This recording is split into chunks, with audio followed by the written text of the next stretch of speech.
ஆனா ஒரு ஆண் பண்ணக்கூடிய எல்லா விஷயங்களும் ஒரு பெண்ணாலையும் பண்ண முடியும்னு இங்க நிரூபிக்கப்பட்டிருக்கு. எப்போ நீங்க ஒரு ஆண் பண்ணக்கூடியத ஒரு பெண்ணாலையும் பண்ண முடியும்னு சொல்லிட்டீங்களோ அப்பவே நீங்க உங்களை விட்டு கொடுத்துட்டீங்கன்னு அர்த்தம்.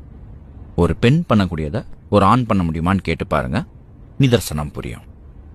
என்ன நிதர்சனம்? அக்கா என்னக்கா, பையனை விட பொண்ணுதான் ஸ்ட்ராங்னு சொல்றாங்க. உங்களை நீங்களே டிகிரேட் பண்ணிக்க வேணாங்கிறாங்க. ஏங்க உங்களை விட ஸ்ட்ராங்லாம் நாங்க இங்க இப்ப சொல்ல வரல. ஓகே ஏங்க நீங்க என்னங்க சொல்றது? நாங்க சொல்றோங்க.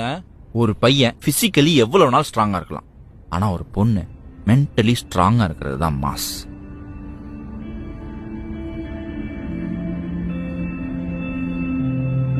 ஒரு பையன் எவ்வளவு நாள் ட்ரை பண்ணலாம், என்ன வேணாலும் பண்ணலாம், ஆனா அந்த பொண்ணு ஓகே சொன்னா மட்டும்தான் அந்த லவ்வே ஓகே ஆகும்.